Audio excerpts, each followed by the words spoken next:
In this episode, I want to share with you how professionalism is getting in the way sometimes for professional speakers. You might be wondering how that could even be possible. Surely we should all aim to be professional and have lots of professionalism. But there are times when it's working against you. And this episode, I'm going to explain why that is and how it's affecting you. Also, we're going to have a little bit of a dive deeper into some of the themes that have been coming up on recent episodes. As the storytelling episode last week and our previous episode with Danny Brissell. So stay tuned. If you are a professional speaker or communicator, you will not want to miss this. Welcome to Present Influence, the show for professional communicators who want to impact, influence, and inspire with their talks. My name is John Ball, and I'm your guide on this journey to mastery level communication skills. One of the things that I end up very often working with clients on is helping them step out of this professional speaking standard style type, or PUST for short, if you like. And one of the reasons for that is we think we're supposed to be a certain way. We feel like in corporate environments, particularly, we should look and sound a certain way. We probably want to bury certain aspects of our individualism and character so that we fit in or look like a corporate speaker and presenter. And that's not just in those environments. It can happen in numerous places as well. In fact, it can happen in various different parts of your life. And it's going to keep you small and it's going to hold you back from progressing to a level that you really want to get to. So if you're attached to beliefs that in the corporate world, you have to show up with a particular style, you're not supposed to be too charismatic or funny, you have to temper the emotion of your talks, you need to deliver lots of information, and you need to look a particular way as well. You may be heading yourself on a track that's going to be hard to get off. And it's going to be one that causes you to blend in with pretty much everyone else out there who's doing the same thing. You are never really going to stand out unless you lean into the more individual elements of who you are as a person. And I think there's a part of us that generally believes we are not supposed to do that in the business world. In fact, there are times where we leave parts of ourselves behind because we feel it might be inappropriate. We're afraid of what other people might think of us, or we think we might actually make other people uncomfortable even. Now, something that's interesting to me is when I recorded my episode with the amazing Judy Carter. She is the comedy coach when it comes to teaching people how to be funnier. She said something about how people, and I don't remember if this is in the episode or if this is in our private conversation, but she said something about how people tend to coach or teach what they most need to learn. And I agreed and thought, well, I think some of the stuff that I'm doing, particularly around helping people step out of that professionalism style that is often holding them back as a speaker, is not really something I need to learn for myself. And then I did this storytelling event recently. And again, if you watched the episode a few weeks back, you'll have seen the story, you'll have seen the breakdown. One of the things that came from that, which I didn't expect, it's been a great revelation of awareness and potentially a breakthrough, I think, as well for me, that I didn't even know that I needed to have, which was that I have generally avoided talking publicly about my personal life. Now, I'm not the kind of person who's ever going to get on the stage and discuss intimate details of my sex life. That's just never going to happen. No, I wouldn't even do that with my friends, let alone with the public. And even when I'm doing stand-up, I would never do that because that makes me too uncomfortable. But there are aspects of my life that I've tended to leave out or lessen or brush past and maybe even be neutral about because I've been overly concerned that it might piss people off. It might make some people uncomfortable. It might reduce opportunities for me in the future. And I have been in situations where people who haven't realized that I'm gay have made inappropriate comments or jokes around me, and then been very surprised to find out that I was gay. And obviously, say I don't really feel that's very appropriate. I don't really make a big deal of it. I don't think that helps, but I do want to create a learning moment in those situations where I can without trying to make the people feel too bad about it. I don't want them to crawl under a rock, but I do want them to have an awareness of how inappropriate that is. It's probably not a good idea to assume that everybody is the same as you.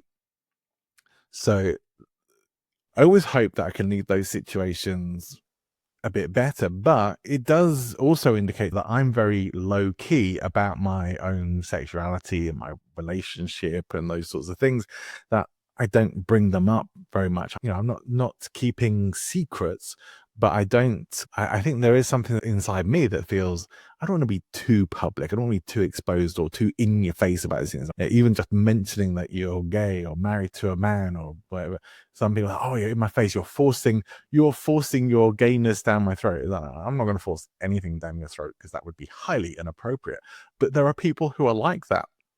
And that often ends up because some people have such aggressive responses sometimes to who other people are, or to people even showing up as being so different to them, that people can have very strong reactions and responses that can be sometimes intimidating, and certainly can end up creating a hostile environment where you don't feel comfortable, where you don't have psychological safety to that degree to feel that you can fully be who you are. And that's a lot of my life, even though I've worked in jobs that traditionally have been very welcoming and accepting of gay and queer people generally, it's still sometimes you find yourself in environments, especially where you don't know how people are going to react and respond, that where you end up treading carefully. You have to be a little bit extra aware of yourself, and you do want to feel a level of safety before you allow yourself to be completely open about who you are.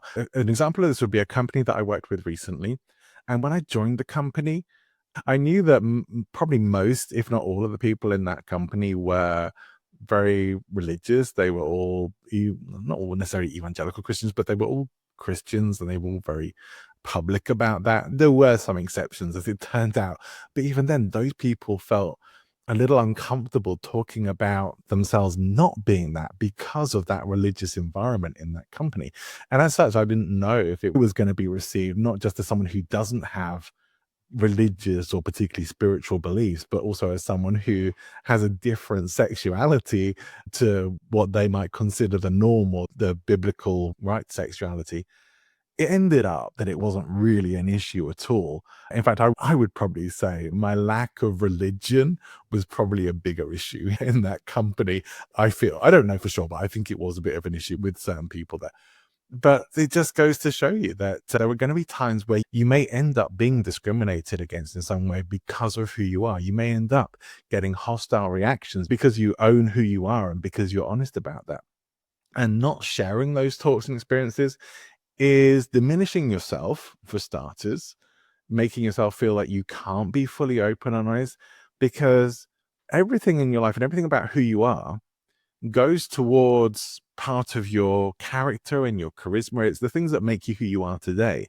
And if we diminish those, we are saying that we were essentially making ourselves less important or less valid than the people who perhaps fit the norms and feel more comfortable to be fully upfront. And yet everybody has secrets, everybody has secret shames and all these kinds of things, many of which we'll probably never find out, but everybody has something.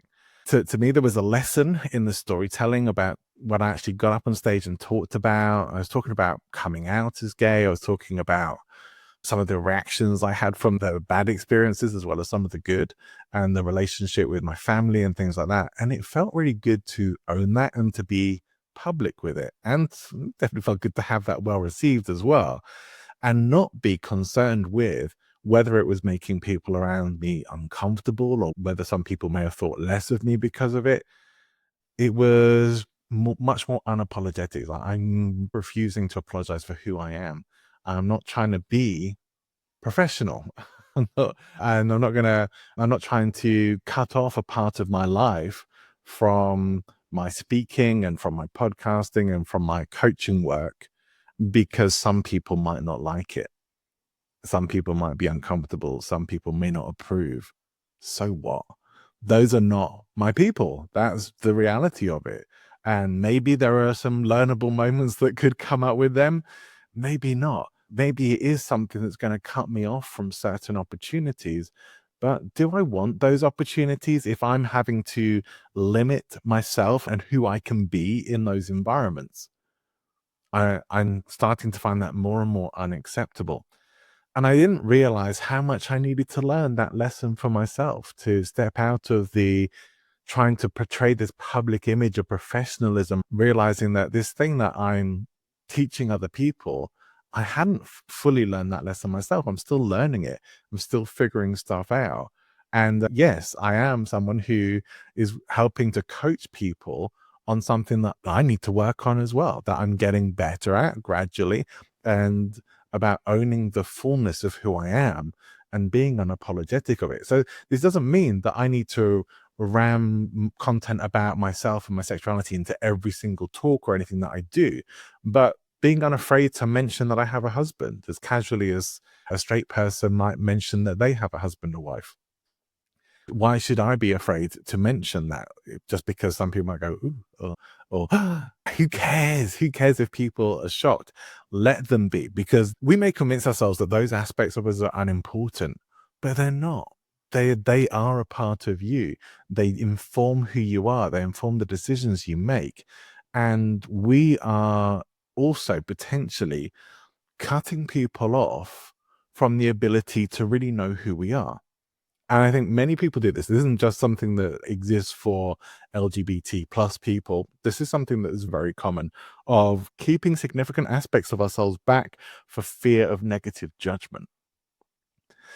Because none of us really want to be negatively judged. And so we tell ourselves that those aspects of ourselves aren't so important. We focus on our professional image. We focus on the thing we want to put out there into the world, but we lose part of our authenticity in doing that. We become that little bit more generic. We deny something that is actually a really core aspect of our character, that if we were doing stand up, you would want to talk about those things because it's important to who you are and it's part of your lens as a comedian. And we all have a lens in life, and we all have a lens that we look at our lives through. And that is the lens of our personality as it is at the moment. Personality can change over time for sure. And we change and develop over time. And so does the lens with which we view the world. But when we are limiting how we show up in particular situations, there is a part of us that's telling ourselves we're not good enough or we're not acceptable enough to be able to be fully open and honest about who we are. And yes, there may not be the full psychological safety that we would hope to have in all of those situations. But there comes a time where we really have to decide, am I going to be fully myself, or am I just going to be partly myself and hide the bits of myself that I've determined as being worthy of being hidden away for whatever reason? And that sometimes that can be a sense of humor. Maybe you have a bit of a dark, sarcastic sense of humor, but when it's worked and honed in the right way, it could be a real asset for you for making some dry, witty comments in a talk or a presentation that may not hit with everybody, but it could get you a few laughs or chuckles, or maybe it would end up being a big hit. This idea that we can't really be humorous in professional presentations is crazy because it's such an important thing. This is a thing that's come up again and again recently on the show. And for me, with Judy Carter, with Danny Brissell, and in the storytelling work I've been doing as well, the world is already full of sad stories. Like so much horrible stuff is going on in the world right now, that if we can be someone who's putting a bit of lightness into that and making things engaging and entertaining, people are really going to remember that, for starters. They're also going to respect it to some degree, and they're going to feel like they know you a bit better because of it, because we tend to trust people who can make us laugh. We tend to trust people when we know a bit more about them personally. So this is one of the reasons why telling, as Danny Brissell was talking about in the last episode, telling your more vulnerable stories, telling a story about a time when you failed at something, but you learned from it and you developed and grew from it, can be really powerful. But people can connect to that much more than they could ever connect to a story of you winning 5 Olympic medals or scaling the Matterhorn or Mount Everest, something like that. Most of us have never done those things and we can't relate to that. And that therefore makes your stories to some degree, if those are your stories, still valuable, but they are less relatable than the stuff that is more commonplace that we can more relate to. An argument with a family member that ended up being resolved and lessons learned from it is much more relatable. Or those kinds of more mundane stories, which is where most of our life lessons tend to happen anyway, more commonly shared experiences, and often more valuable for the stories that we tell from stage. A big lesson for me recently from so many episodes I've been doing and from so many experiences that I've been having has been about being fully unapologetic for who I am, not being embarrassed about my story and not lessening my own history, my life experiences, my sexuality, my relationship, or any aspect of my life for fear that some other people may think less of me for it, for some opportunities may not come my way because of it, and some people might feel uncomfortable. I have to say, I'm not setting out to try and make anybody feel uncomfortable. I'm not trying to cause pain or anguish or confrontation in any situation. But that isn't best created by keeping myself small and hiding my life and my light away from other people. It's time to shine brightly as a person and as a professional. And this is why I want you also, if you find yourself relating to any of this on any level, I want you also to step out of professionalism and focus on being a person. Be you, be fully you. Own yourself, own your flaws, own the stuff about yourself that people will like, and accept yourself for it and don't be embarrassed about it. We may all have aspects of our lives or things we've done that we would never want to share publicly. And I'm not talking about that.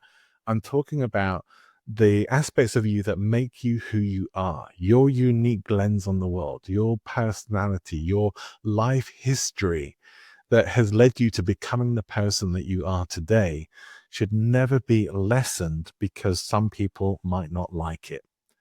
Own it, be unapologetic for who you are, own your full character and charisma as it is. And if there are aspects of that you don't like, work on them, improve them, make them better for yourself. Because it may be that there are things still to work on and develop. I have them and I do my best to recognize them, but I don't always fully get them. And it's only really in this last week, working with one of my coaches and in conversations with some of the amazing people I have on the podcast or the people who I do the storytelling events with that have led me to a realization of, all right, this is something I also need to work on. The thing that I really want to help a lot of other people to do is something that I still need to develop and work on myself and have been owning that, accepting it, and will continue to work on it. And my hope is that you will also want to do the same because we can only really be authentic as speakers if we own and value our life, our lens, and our history for who we really are.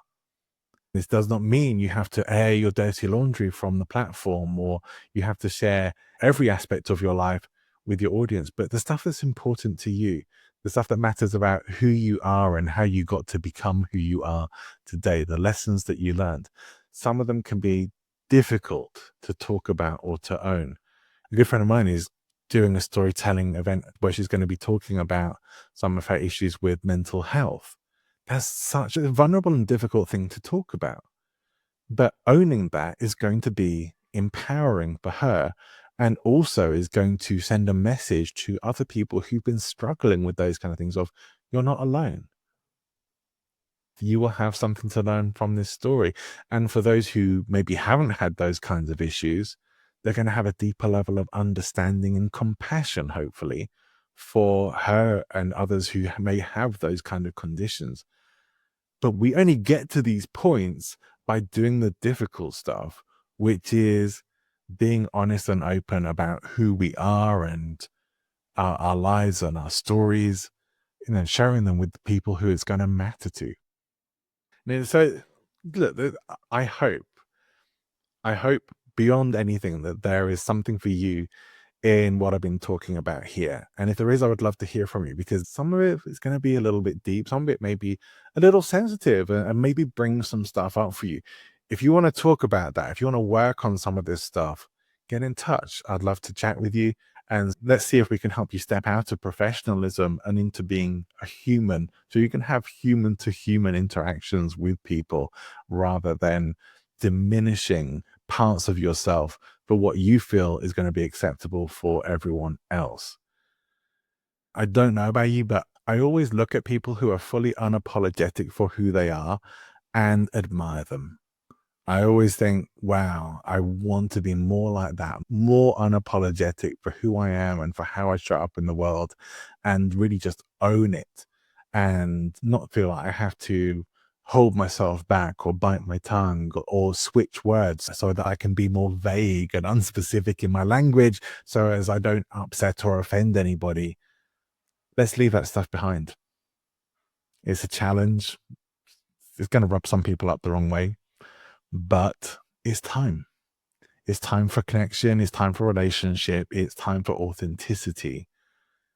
When we talk about authenticity, I'm just talking about being genuinely you, fully yourself, and highlighting the wonderful parts of your character. And yeah, okay, we're not going to shine a spotlight too much on less wonderful aspects of that, but we're also not going to deny those things either, and own ourselves fully and not apologize for it. It's our life, it's our experience, it's who we are. We all have room to be more fully realized as human beings and as professional communicators. And vulnerability really is a door that, when you open it, invites people in for connection. And when we don't do it, we end up keeping people at a distance, whether that's intentional or unintentional. We'll take ourselves out of the situation sometimes because we don't want to risk people getting too close or finding out the reality, because we don't feel completely comfortable or confident around them. It may take a bit of work to get there, but let's start the journey. That's it for this episode. I hope there's something there for you, and I'd love to hear from you. What are your thoughts? What are your feelings? I don't think I've ever done an episode quite like this before. It feels a bit emotional, and I'd love to hear what you think. All right, wherever you're going, whatever you're doing, have an amazing rest of your day, and I'll see you next time.